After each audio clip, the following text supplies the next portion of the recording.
नमस्कार मित्रों, 20वें अध्याय में आपका स्वागत है।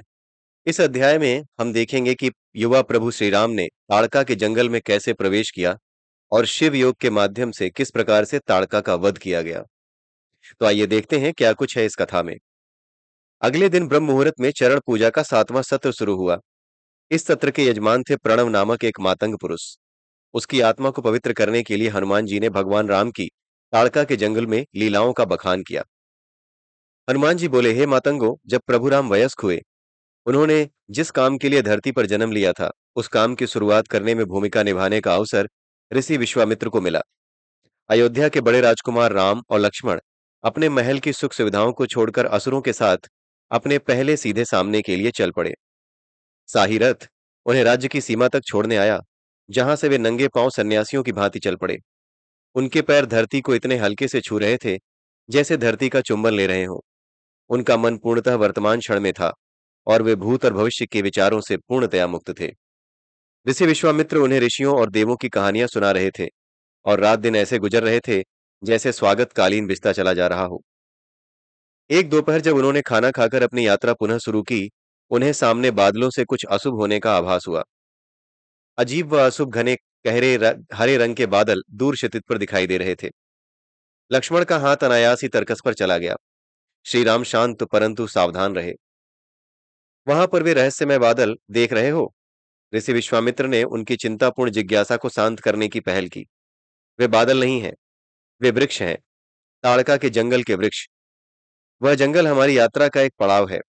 जैसे ही वे थोड़ा सा आगे बढ़े, उन्हें एहसास हुआ कि क्षितिज पर गहरे हरे रंग का वो गुब्बार असल में वहां के वृक्षों के शिखरों के कारण प्रतीत हो रहा था। उनके कदम अनायास ही तेज हो गए थे, जैसे कोई चीज उन्हें जंगल की तरफ खींच रही हो।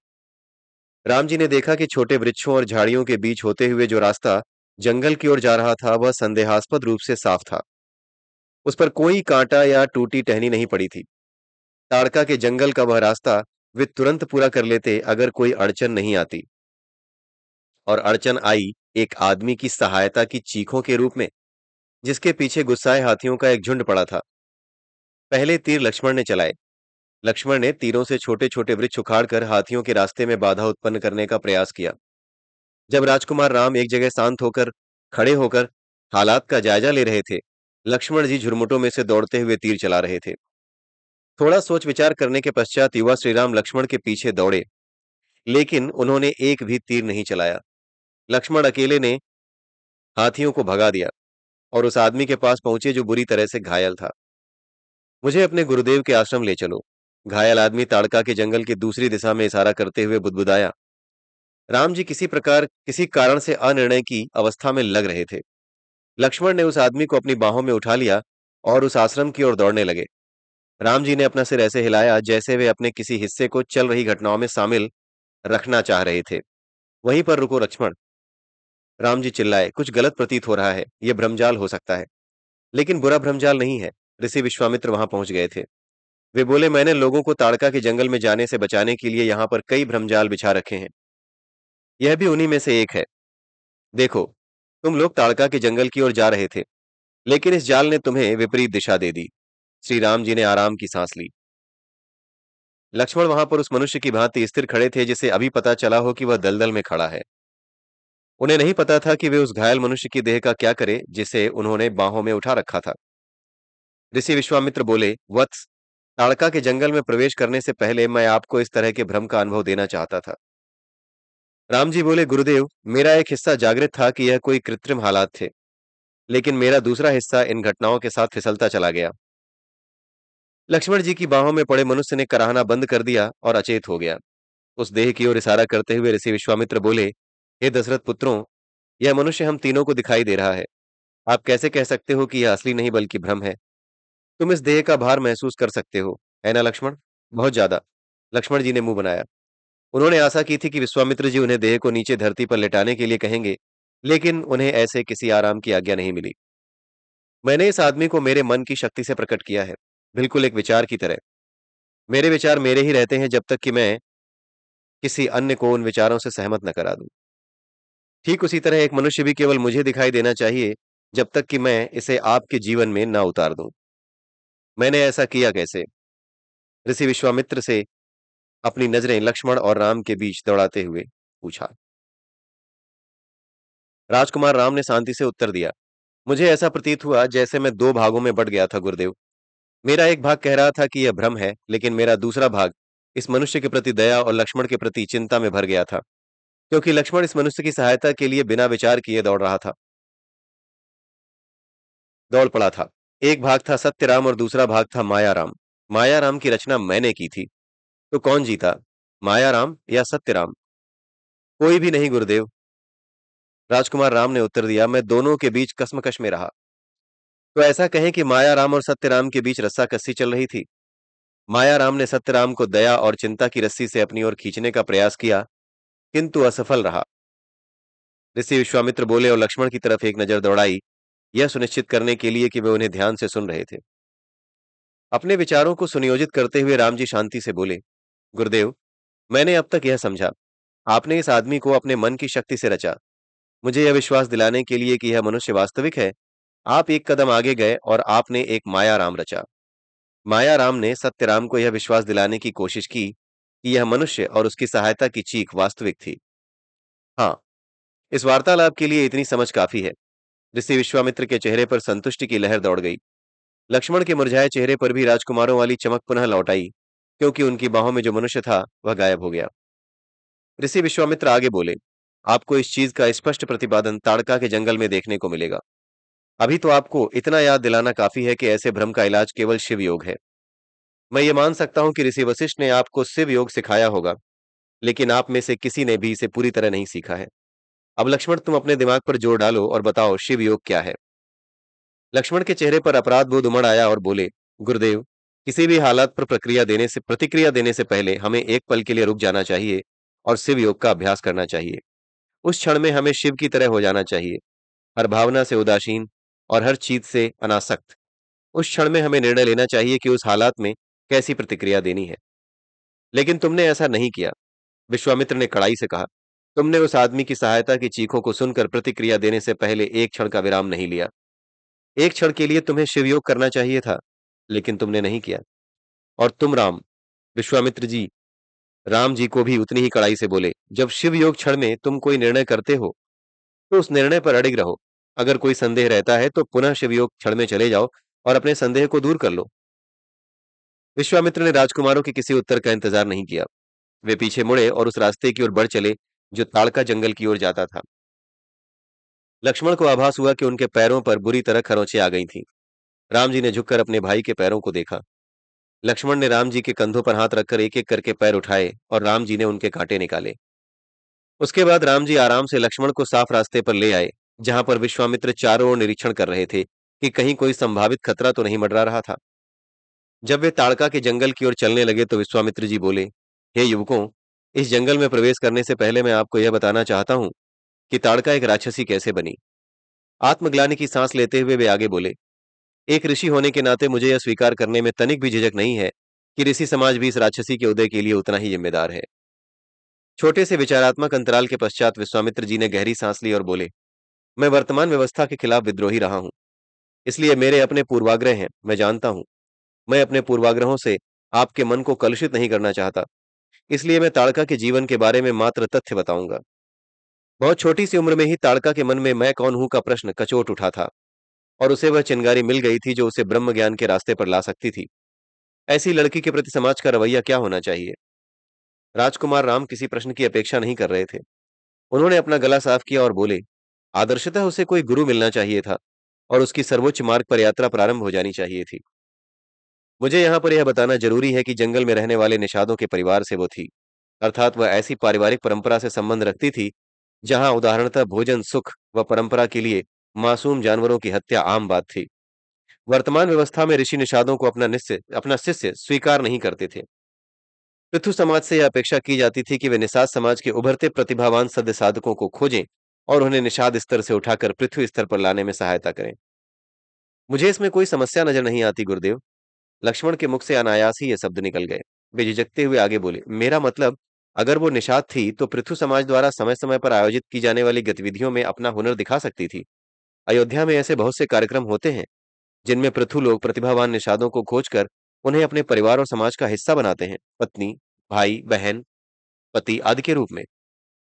ऋषि विश्वामित्र ने लक्ष्मण की बात पर श्री राम जी की टिप्पणी का इंतजार किया, लेकिन राम जी एक शब्द भी नहीं बोले। ऋषि विश्वामित्र आगे बोले, हे दशरथ पुत्रों, सत्य साधना की पहली चिंगारी से लेकर गुरु को समर्पण करने के बीच में जो समय होता है, उसमें लगभग हर सत्य साधक विद्रोह के दौर से गुजरता है। उस दौर में कोई निषाद साधक पृथु समाज द्वारा आयोजित किसी भी स्पर्धा से घृणा करेगा। उसके मन में ऐसे विचार आएंगे, मेरी चेतना का स्तर मापने वाले पृथु कौन होते हैं, मेरी आत्मा की शुद्धि को प्रमाणित करने वाले पृथु कौन होते हैं, आदि आदि। मेरे विचार में केवल साधारण निषाद ऐसी स्पर्धाओं में हिस्सा लेते हैं। ऐसे निषाद पृथ्वी स्तर तक तो पहुंच सकते हैं, लेकिन ऋषि स्तर तक नहीं। क्या तुम कोई ऐसा नाम बता सकते हो जो ऐसी स्पर्धाओं के जरिए पृथु समाज का हिस्सा बना और फिर ऋषि स्तर तक पहुंचा? लक्ष्मण जी के पास इसका कोई उत्तर नहीं था। उन्होंने राम जी की ओर देखा। राम जी विचार पूर्वक बोले, गुरुदेव, आदर्शतः पृथु और निषादों को वर्गीकृत करने की व्यवस्था होनी ही नहीं चाहिए। ऋषि विश्वामित्र यही सुनना चाहते थे। उन्होंने अपनी संतुष्ट होने की भावना पर एक प्रश्न का पर्दा डाल दिया। उन्होंने पूछा, बताओ राम, ऐसी किसी व्यवस्था की अनुपस्थिति में युवा ताड़का ब्रह्म ज्ञान के रास्ते पर कैसे आती? राम जी विनम्रता से बोले, गुरुदेव, मेरे विचार में देवताओं को ताड़का और किसी पृथु के बीच स्वाभाविक रूप से संबंध स्थापित करने में भूमिका निभानी चाहिए थी। ऐसे संबंध से वह पृथु बन जाती और फिर किसी ऋषि से गुरु संबंध बनाकर वह सत्य को पा लेती। युवा ताड़का को कोई मंत्र श्लोक नहीं आते थे जिससे वह देवों का आवाहन करती। मासूम जानवरों की हत्या आदि की बुरी आदतों के कारण वह किसी देवता के ध्यान के योग्य नहीं समझी जा रही थी। अगर वह बुरे काम करती थी तो आपकी उसके प्रति इतनी सहानुभूति क्यों है गुरुदेव? लक्ष्मण ने मन ही मन सोचा, लेकिन बोलने की हिम्मत नहीं की। हे मातंगो, राम जी इस पर कुछ नहीं बोले। हाँ, उन्होंने निश्चय जरूर कर लिया था कि उस क्षण के बाद उनकी अर्थात श्री विष्णु जी का मार्गदर्शन प्राप्त करने के लिए एक शब्द का मंत्र काफी था। वह एक शब्द का मंत्र है राम। एक छोटे बच्चे को भी यह मंत्र पता हो पाएगा। कोई भी आत्मा, फिर चाहे वह पशुओं की हत्या करने वाले निषाद परिवार से हो अथवा दयालु पृथु परिवार से, उनका मार्गदर्शन कर पाएगी, प्राप्त कर पाएगी, अगर उसने गलती से भी इस मंत्र का उच्चारण कर लिया। ऋषि विश्वामित्र ने ताड़का की कहानी को आगे बढ़ाया। हे अयोध्या के राजकुमारों, देवताओं ने जिज्ञासु ताड़का की सुध नहीं ली, लेकिन असुरों की गुरु शुक्राचार्य ने ली। उस समय शुक्राचार्य के नियंत्रण में था सुमाली नामक एक राजा। शुक्राचार्य ने सुमाली और ताड़का का स्वाभाविक रूप से मिलन कराया। सुमाली ने उससे शादी कर ली और उसे अपने राज्य में ले गया। वहां पर उसने उसे असुरी ज्ञान सिखाया, वह ज्ञान जो ऋषियों के ज्ञान जैसा शक्तिशाली था, किंतु गलत कामों के लिए प्रयोग होता है। सुमाली ने उसके साथ एक पुत्री को जन्म दिया जिसका नाम है कैकेसी। फिर योजना के मुताबिक शुक्राचार्य ने सुमाली और ताड़का का झगड़ा करवा दिया और वे निर्दयी रूप से अलग कर दिए गए। सुमाली ने ताड़का को बहुत दिन तक सताया और फिर उसे यहाँ सरयू नदी के किनारे अकेले छोड़ दिया। उसने ताड़का को उसकी बच्ची कैकसी भी नहीं दी। सुमाली के हाथों बर्बरता और फिर उससे अलग होने का ताड़का के मानस पर एक गहरा घाव छोड़ गया। उसने अपने घाव को संतुष्टि देने के लिए यहाँ सरयू नदी के किनारे असुरी ज्ञान का प्रयोग करके लोगों को सताना शुरू कर दिया। यहाँ पर उसने एक अन्य बुरे आदमी सुंडा से विवाह कर लिया और दो लड़कों को जन्म दिया, सुबाहु और मरीचि। सुंडा ऋषि अगस्त्य के कारण मारा गया। ताड़का ने सुंडा की मृत्यु का बदला पूरे ऋषि समाज से लेने की ठान ली। अब वह बहुत बूढ़ी हो चुकी है और इस जंगल की सीमा के अंदर ही रहती है। तब से आज तक वह इस जंगल से नहीं निकली है। किसी ऋषि का आमने सामने मुकाबला भी उसने नहीं किया है, लेकिन उसकी आसुरी शक्तियां अब इतनी शक्तिशाली हैं कि इससे ऋषियों के ध्यान में भी वह बाधा पहुंचाने लगी है। जंगल से निकले बिना वह ऋषियों से अपना बदला ले रही है। ताड़का जंगल अब बहुत नजदीक था। ऋषि विश्वामित्र ने अपनी चाल धीमी कर ली ताकि वे उस सामाजिक व्यवस्था के बारे में अपना व्याख्यान पूरा कर सके जिससे वे घृणा करते थे। वे बोले, दूसरी ओर ताड़का की पुत्री कैकसी की शादी विश्रवा ऋषि से हो गई। मैंने विश्रवा से जब यह पूछा कि उन्होंने इतनी बड़ी गलती कैसे कर दी, तो वे बोले कि उन्होंने नियमों का पालन किया है। नियम कहते हैं कि ऋषि किसी राजा की पुत्री से विवाह कर सकते हैं, फिर चाहे वह निषाद ही क्यों न हो। सब जानते हैं कि सुमाली दुष्ट है, फिर भी विश्रवा को विश्वास था कि उसकी पुत्री कैकसी को निषाद स्तर से उठाकर ऋषि स्तर पर ले आएंगे। उन्होंने उससे शादी ही नहीं की, उसके साथ पुत्र भी पैदा कर लिया। रावण नाम है उस पुत्र का। जब तक विश्रवा को अपनी भूल का एहसास हुआ, काफी देर हो चुकी थी।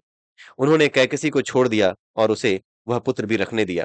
कैकसी अपने पिता सुमाली के यहाँ वापस चली गई, जहां रावण का पालन पोषण दुष्ट सुमाली की देखरेख में हुआ। अब वह रावण वयस्क हो गया है। एक ऋषि का पुत्र पालन सुमाली जैसे दुष्ट के हाथों, घोर विपदा मुझे कहना चाहिए। सब इस सामाजिक व्यवस्था और नियमावली के कारण। लक्ष्मण ने मन ही मन सोचा, ताड़का और उसकी बेटी कैकसी दोनों निषाद थीं। ताड़का को ब्रह्म ज्ञान की प्यास थी, किंतु किसी ऋषि ने उससे विवाह नहीं किया क्योंकि वह राज परिवार से नहीं थी।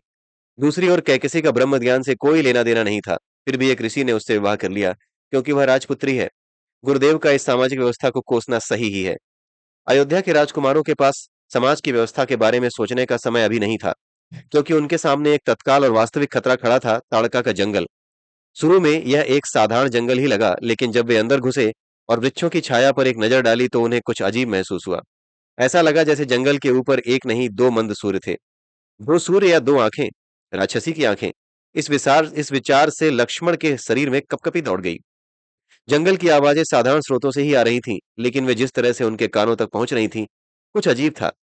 ऐसा लग रहा था जैसे आवाजें उनसे दूर खींची जा रही हों, दूर किसी विशाल वस्तु की ओर जंगल के बीच कहीं रखी थी। दूर किसी विशाल वस्तु की ओर जो जंगल के बीच कहीं रखी थी। क्या राक्षसी हमारे कदमों की आवाजों को अपने विशालकाय कानों से सुन रही है? लक्ष्मण ने सोचा। दोनों राजकुमारों ने अपने धनुष तैयार कर लिए और सावधानी से आगे बढ़े। उनकी अपने शत्रु से मुलाकात जल्द ही हुई, लेकिन उनका शत्रु कोई विशाल राक्षसी नहीं थी जैसा वे सोच रहे थे। उनके दुश्मन थे बिल्कुल उनके प्रतिरूप। उन तीनों के हूबहू प्रतिरूप उनके साथ कुछ ही दूरी पर चल रहे थे। ऋषि विश्वामित्र ने अपना सिर थोड़ा सा भी नहीं हिलाया। राजकुमार राम ने अपने प्रतिरूप को गुप्त दृष्टि से देखा, लेकिन लक्ष्मण अपने प्रतिरूप की ओर एक टक देखने लगे। उन्हें ऐसा दिलचस्प अनुभव पहले कभी नहीं हुआ था। इससे पहले कि उनकी आंखें अच्छे से उनके प्रतिरूप की आंखों से मिलती, ऋषि विश्वामित्र जरा भी मुड़े बिना जोर से फुसफुसाए, शिवयोग लक्ष्मण, शिवयोग। शिव आकर्षण और ऊब दोनों से परे हैं। इस विचार ने लक्ष्मण के दिमाग में हथौड़े सा प्रहार किया और वे सीधे देखने लगे। ऋषि विश्वामित्र जोर से फुसफुसाए, ये हमारी समरूप कृतियां ताड़का के दिमाग की उपज हैं। वह हमें विश्वास दिलाने के लिए अपनी पूरी ताकत लगा देगी कि वे प्रतिकृतियां सत्य हैं और हम भ्रम। मैं आपको चेतावनी देता हूं हे राजकुमारों, आप यहां स्वयं अपने भरोसे हो। मैं अधिक सहायता नहीं कर सकूंगा। शिव योग ही इस भ्रम का इलाज है, जो आपको स्वयं करना होगा। चिंता मत कीजिए गुरुदेव, लक्ष्मण ने फुसफुसाकर उत्तर दिया। मैं इनसे मनोरंजित हूं, भ्रमित नहीं। केवल एक मूर्ख यह विश्वास कर सकता है कि वे सत्य हैं। वे हमारी नकल कर रहे हैं। जब हम बोलते हैं तो वे बोलते हैं। वे वही देखते हैं जो हम देखते हैं, वही करते हैं जो हम करते हैं। उनके बारे में कुछ भी मौलिक अथवा वास्तविक नहीं है। ऋषि विश्वामित्र ने लक्ष्मण की ओर देखकर भौहें चढ़ाई और शांति किंतु बलपूर्ण हाव भाव से बोले, जल्द ही तुम ये भूल जाओगे कि कौन किसकी नकल कर रहा है। तुम भूल जाओगे कि कौन वास्तविक है। सत्य लक्ष्मण गायब हो जाएगा और भ्रम लक्ष्मण को तुम्हारी आत्मा सत्य मानकर अपना लेगी, और फिर तुम ताड़का के दास बन जाओगे, उन सैकड़ों दासों की तरह जो इस जंगल में रह रहे हैं। बचकानी हरकतें मत करो और शिव योग करो। हे मातंगो, इसके पीछे एक कारण था कि अयोध्या के राजकुमार नंगे पांव ऋषियों की भांति ताड़का का मुकाबला करने आए थे, क्योंकि न ही ऋषि, न ही योद्धा, न ही देवता और न ही मनुष्य ताड़का को हरा सकता था। केवल ऐसा तत्व उसे हरा सकता था जो ऋषि, योद्धा, देव और मनुष्य एक साथ सब हो। राम और लक्ष्मण की जोड़ी वह तत्व थी। इसलिए लक्ष्मण और उनकी साधारण मानव सी गतिविधियां राम जी के ऊपर बोझ नहीं, बल्कि खूबी थी। ताड़का के जंगल के वनवासी साधारण लग रहे थे। राजकुमार राम ने चारों ओर नजर घुमाई तो उन्होंने दो तीन पुरुषों को एक पेड़ के नीचे आराम करते देखा, चार पांच बच्चों को पास में खेलते देखा और एक औरतों के झुंड को अन्य वृक्षों के नीचे कंकड़ों का खेल खेलते देखा। देखने से नहीं लग रहा था कि उनके ऊपर कोई जाति हो रही हो। वास्तव में वे अन्य जंगलों के वनवासियों से अधिक स्वस्थ दिखाई दे रहे थे। सुनिए, आपको यहाँ पहले कभी नहीं देखा। आप इस जंगल में पहली बार आए लगते हैं। एक वनवासी जो राजकुमार राम से दोगुनी उम्र का था आगे बढ़ रहा था, राम, लक्ष्मण और विश्वामित्र के प्रतिरूपों की ओर। ऐसा लगता है कि हम यहाँ के लोगों को दिखाई नहीं दे रहे हैं। लक्ष्मण जी धीरे से बोले। हाँ, उन्हें केवल हमारे माया रूप दिखाई दे रहे हैं, ताड़का द्वारा रचे गए माया रूप। राजकुमार राम बोले। माया राम ने अजनबी वनवासी को उत्तर दिया। हाँ, हम पहली बार इस जंगल से गुजर रहे हैं। मेरा नाम है राम और मेरा नाम है लक्ष्मण, माया लक्ष्मण ने जोड़ा। अजीब बात यह हुई कि जब माया लक्ष्मण ने यह बोला, सत्य लक्ष्मण को भी बिल्कुल यही बोलने की इच्छा हुई। उन्होंने अपने होठों में गति महसूस की और मन ही मन बिल्कुल वही शब्द बोले, और मेरा नाम है लक्ष्मण। ऋषि विश्वामित्र ने ध्यान किया कि लक्ष्मण तारका के जाल में फंस रहे थे। वे बोले, शिव योग लक्ष्मण, शिव योग। शिव जैसे बनो जो प्रश्न और उत्तर दोनों से अलग और उदासीन है। यह मनुष्य जो प्रश्न पूछ रहा है उनसे उदासीन रहो। तीनों के माया रूप उस वनवासी के पास आकर रुक गए। उनके सत्य रूपों को भी रुकने की इच्छा हुई। सत्यराम ने कहा, हमें अपने माया रूपों की नकल करने की तीव्र इच्छा का सामना करना पड़ रहा है। क्या उनके साथ भी ऐसा ही हो रहा है? और आपका नाम क्या है वनवासी? सत्यराम ने अपने सामने वनवासी के खड़े होने की कल्पना करते हुए जोर से कहा। दिलचस्प था कि उनके माया रूप ने बिल्कुल वही शब्द बोले। और आपका नाम क्या है वनवासी? वनवासी अचानक अशिष्ट हो गया। वह चिल्लाया, घुसपैठियों को मेरा नाम जानने की जरूरत नहीं है। सत्यराम बोले, हे भैया, मैं अयोध्या का राजकुमार हूं और मैं आपको इस ताड़का राक्षसी से मुक्ति दिलाने आया हूं। इस बार मायाराम ने बिल्कुल वही शब्द नहीं बोले। उसके शब्द थे, हे नीच निषाद, मैं यहाँ तुम्हें मारने आया हूँ, और इस जंगल में रहने वाले अन्य निषादों को भी, क्योंकि निषाद धरती पर बोझ है। सत्य विश्वामित्र बोले, देखो, हमारे माया रूप हमारी नकल नहीं कर रहे हैं। वे वही कर रहे हैं, कह रहे हैं जो ताड़का चाहती है। सत्यराम शांति से बोले, गुरुदेव, मुझे लगता है हमारा हमारे माया रूपों पर थोड़ा बहुत नियंत्रण तो अवश्य है। अगर हम कुछ बोलते हैं तो वे भी बोलने को होते हैं, शब्द चाहे ज्यों के त्यों क्यों ना हो। वे हमारी नकल कर रहे हैं, लेकिन बीच में ताड़का यह नियंत्रण कर रही है कि वे क्या पूर्णतः नकल करें और क्या नहीं। ओह! सत्यराम दर्द से कराह उठे। उन्हें महसूस हुआ जैसे किसी ने उन पर लाठी से वार किया हो। असल में वनवासी ने मायाराम पर वार किया था, लेकिन सत्यराम को भी दर्द हुआ। उन्होंने तुरंत सुवियोग करके अपने आप को दर्द से अलग किया।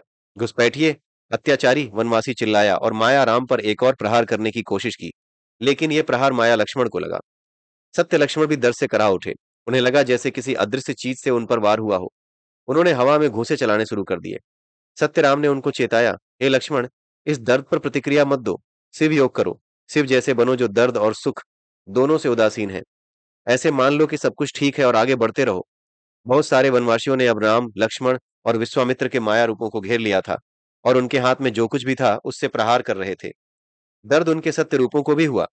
राम और विश्वामित्र जी ने तो शिव योग करके स्वयं को दर्द से दूर कर लिया, लेकिन लक्ष्मण जी नहीं कर पाए। वे धरती पर गिर गए थे, सिर को हाथों से ढक लिया था और हवा में पैर चला रहे थे। राम जी ने घुटनों के बल बैठकर उनको जोर से हिलाया और बोले, मेरी बात सुनो लक्ष्मण, कोई नहीं मार रहा है तुम्हें। वे तुम्हारे माया रूप को मार रहे हैं, तुम्हें नहीं। देखो, तुम्हारे शरीर पर खरोंच तक नहीं आ रही है, सब ठीक है। केवल अपने आप को इस दर्द से दूर कर लो शिव योग से। चलो उठो। ओह! राजकुमार राम को पुनः दर्द होने लगा। वे खड़े हुए, गहरी सांस ली और शिव योग किया। विश्वामित्र बोले, अगर हम लक्ष्मण की सहायता करने की कोशिश करते हैं, तो हम भी उसकी तरह कमजोर हो जाएंगे और ताड़का के जाल में फंस जाएंगे। हमें उसे छोड़ना होगा। चलो राम, हमें ऐसे मानना है कि सब सही है और आगे बढ़ते जाना है। उन्होंने दर्द से कराहते सत्य लक्ष्मण को वहीं छोड़ दिया। ऐसा करना राजकुमार राम के लिए आसान नहीं था। वे लक्ष्मण से इतने जुड़े हुए थे कि उन्हें बिल्कुल भी कष्ट में नहीं देख सकते थे। लेकिन ताड़का के जंगल में उन्होंने जबरदस्त अनासक्ति और शिव योग शक्ति का परिचय दिया। वे अपने भाई से दूर चले गए, जो ताड़का के जंगल में फंसता जा रहा था। सत्य लक्ष्मण की चीखें कुछ समय बाद थम गईं, क्योंकि अब सत्य लक्ष्मण थे ही नहीं, वे गायब हो गए थे। अब केवल माया लक्ष्मण थे, जो अचेत पड़ा था गुस्साए वनवासियों के बीच। वे वनवासी जो ताड़का के दास थे। सत्यराम जैसे जैसे ताड़का के जंगल के अंदर जाते चले गए, उन्हें आशा थी कि वे अब कम से कम माया राम को नहीं देखेंगे, जिसको गुस्साए वनवासियों ने जंगल के शुरू में ही घेर लिया था। लेकिन वे गलत साबित हुए। जैसे वे जंगल के केंद्र में पहुंचे, जहां उन्हें ताड़का और उसके लड़कों का सामना करना था, उन्हें मायाराम फिर से दिखाई दिए, माया लक्ष्मण के साथ।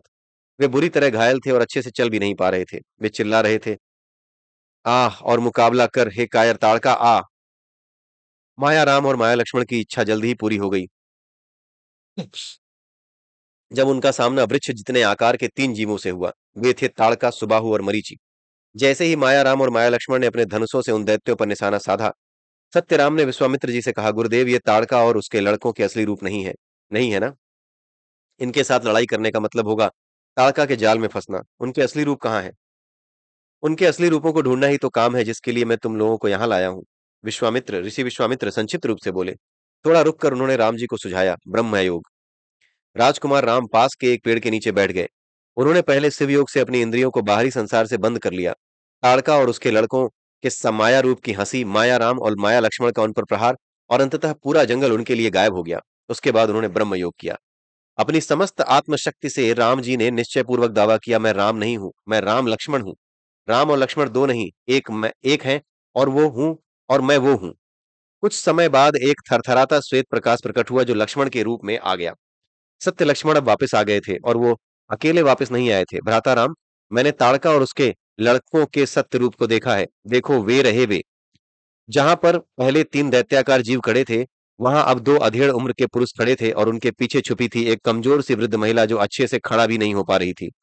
दोनों पुरुष भाला ताने हुए थे। उनमें से एक ने भाला फेंक दिया, लेकिन इससे पहले कि वह लक्ष्य तक पहुंचता, लक्ष्मण ने तीर चला दिया, जिसने पहले भाले को काटा, फिर उसे चलाने वाले मनुष्य की गर्दन को। सुबाहु धरती पर गिर गया, मृत। दूसरा पुरुष डर गया और वहां से भागने लगा। लक्ष्मण ने एक और तीर से निशान साधा और क्रोध में चिल्लाए, मेरा सामना करो कायर। उसे जाने दो लक्ष्मण, यह कठपुतली हमें इसके मालिक तक पहुंचाएगी। राम जी ने देवत्व की आभा के साथ कहा। ताड़का और उसके लड़के अशुक्राचार्य की कठपुतली मात्र थे। जब उनसे उनकी आसुरी शक्तियां छिन गईं, वे साधारण मनुष्य बन गए। ताड़का ऐसे लग रही थी जैसे उसे सालों तक कहीं अंधेरे कमरे में बंद रखा गया हो। वह मुश्किल से सांस ले पा रही थी। उसने अपने पुत्र की मृत देह को एकटक देखा और फिर धीरे-धीरे अपना सिर उठाया। जब उसकी छोटी-छोटी आंखें राजकुमार राम को आंखों से एक पल के लिए मिली, वह भी गिर गई, मृत। उसका दूसरा पुत्र मरीचि, जिसे वहां से भागने दिया गया, उसने बाद में माता सीता के अपहरण में अहम भूमिका निभाई, जिसके बाद अंतिम युद्ध हुआ। हनुमान जी ने विराम दिया। अब जबकि यजमान प्रणव की आत्मा शुद्ध हो गई थी, बाबा मातंग ने उसके लिए अर्पण की प्रक्रिया शुरू की। इसी के साथ यह अध्याय यहीं समाप्त होता है। नमस्कार। जय सिया राम, जय श्री कृष्णा, जय श्री राधे। ओम नमः